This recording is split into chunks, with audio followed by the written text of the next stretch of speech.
सबको जय मसीह की। कैसे हैं सारे भाई बहन? मुझे विश्वास है आप सब प्रभु यीशु मसीह में बहुत बहुत आनंदित हैं, बहुत बहुत आशीषित हैं। एक बार फिर से आपकी बहन आप लोगों के सामने प्रभु का पवित्र कलाम लेके आ गई है। चलिए छोटी सी प्रार्थना करूंगी, वचन को शुरू करूंगी।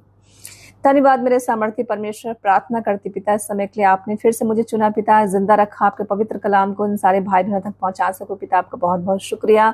अभी जितने भाई बहन जहां जहां से जब भी आपके पवित्र कलाम को सुने, हे पवित्र आत्मा आप इनको टच करें, इनकी मदद करें वचन को समझने के लिए।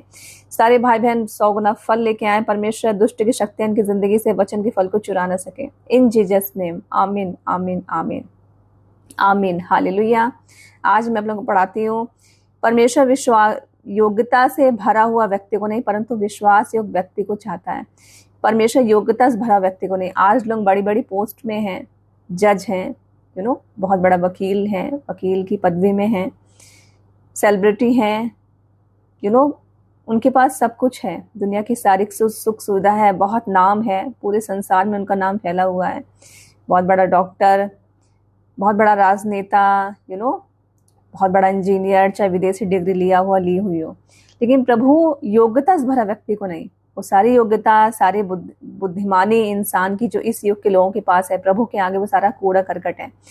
परमेश्वर योग्यता से भरा व्यक्ति को नहीं परंतु विश्वास योग्य व्यक्ति को चाहता है, जिसके अंदर प्रभु का विश्वास होता है। जो ज्योति प्रभु ने हमारे ऊपर प्रकट करी वो इंसान के अंदर चमकनी बहुत जरूरी है। हालेलुया। चाहे इंसान निर्धन हो, चाहे कम पढ़ा लिखा हो, चाहे सुंदरता ना हो उसकी लाइफ में, चाहे उसका हाथ पैर एक अंग काना हो, तो प्रभु सबसे ज्यादा उसको चाहेगा, क्योंकि उसकी लाइफ में क्या है? विश्वास है, प्रभु का वचन है। इसलिए लिखा है परमेश्वर योग्यता से भरे व्यक्ति को नहीं चाहता है परंतु विश्वास से भरे व्यक्ति को चाहता है। प्रकाशित वाक्य अध्याय 2 का 10 वचन पढ़ूंगी। जो दुख तुझको झेलने होंगे उनसे मत डर, प्राण देने तक विश्वासी रहे तो मैं तुझे जीवन का मुकुट दूंगा। आज इस कठिन दौर में हम बैठे हैं, आपको पता है कहाँ कहाँ मसीह लोगों को सताया जा रहा है। आज भी अगर मैं YouTube खोलती हूँ तो जब मैं देखती हूँ तो आज भी मसीह को लोग सता रहे हैं, चर्चों में आग लगा रहे हैं, पास्टर को जान से मार रहे हैं, बहुत कुछ हो रहा है। प्रभु कहते हैं दुख तुझको झेलने होंगे। प्रभु को सब पता अंत के समय मेरे बच्चों के साथ क्या होना है। जो दुख तुझको झेलने होंगे उनसे मत डरना, प्राण देने तक विश्वासी रहना तो मैं तुझे जीवन का मुकुट दूंगा। आज जो लोग अपनी बुद्धिमानी में बहुत घमंड करते हैं, सब कुछ है उनके पास, सबसे बड़ी डिग्री है संसार की उनके पास, लेकिन विश्वास 0% है। सो उनकी बुद्धिमानी, उनका शोहरत, उनका नाम, चाहे वो कितने फेमस हो संसार में, नंबर 1 फेमस हो, लेकिन प्रभु के लिए सब कूड़ा करकट है। अगर उनकी लाइफ में प्रभु का वचन नहीं, विश्वासी नहीं है तो हम प्रभु में हैं, इस कठिन दौर में रह रहे हैं। हमारा ये धर्म है अपने स्वर्गीय पिता के लिए कि हमें अंत समय तक विश्वासी रहना है, चाहे कोई भी परिस्थिति आ जाए, चाहे हमारे सामने आज भी कोई खड़ा हो जाए कि मैं तुम्हें जान से मार दूंगा, या तुम मर जाओगी, या तुम मर जाओगे। सो कोई बात नहीं, प्रभु के लिए अगर हम जान दे देंगे तो हमें स्वर्ग राज में बहुत बड़ा स्थान मिलने वाला है। सो प्रभु ऐसी परीक्षा में नहीं पढ़ने देंगे, लेकिन मैं आपको एक उदाहरण दे रही हूँ कि प्राण देने तक विश्वासी बने रहना है हम लोगों को। हमारे अंदर प्रभु का प्यार होगा, विश्वास होगा भरा हुआ, तो हम स्वर्ग में बड़ा बड़ा मुकुट पाने वाले हैं जो हम सोच भी नहीं सकते।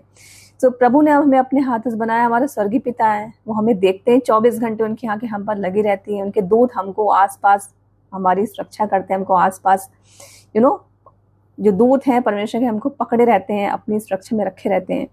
सो प्रभु खुश होते हैं जब हर परिस्थिति में, दुख में, पीड़ा में, संकट में प्रभु के विश्वास में दृढ़ बने रहते हैं। प्रभु हमारे लिए कहते हैं कि तुझे जीवन का मुकुट मिलेगा। लेकिन जो प्रभु में तो हैं, अन्य लोगों की बात मैं नहीं कर रही हूँ, लेकिन जो प्रभु में हैं, जो क्रिश्चियन हैं, बहुत बड़ी डिग्री हासिल करे हुए हैं, सब कुछ है उनकी लाइफ में, लेकिन विश्वास 0 है। जब थोड़ा संकट आता है, कोई पूछता तुम क्रिश्चियन हो, चर्च जा रहे हो, तो वो छुपा देते हैं। बहुत ऐसे लोग हैं संसार में, मैंने देखा भी हुआ है। आप बार बार सोचेंगे आप ये सिस्टर बोलती देखा है। मैंने अपनी छोटी सी उम्र में इस दुनिया को देखा। मैं छोटी सी उम्र में बाहर निकल गई थी जॉब के लिए, तो मैंने बहुत देखा हुआ है। सो इसलिए मैं आपसे कहती हूँ कि अगर मैं कुछ आपको बताऊं तो आप उस बात को विश्वास मानो, क्योंकि मैं आपकी बहन हूँ। सो अगर हमको स्वर्ग में जाना है, उस बड़े मुकुट को हासिल करना है, तो हमें अंत समय तक विश्वास को पकड़े रहना है। मुझे विश्वास है वचन आपको समझ में आएगा। वचन में बने रहिए, अड़े रहिए, खड़े रहिए। सबको जय मसीह।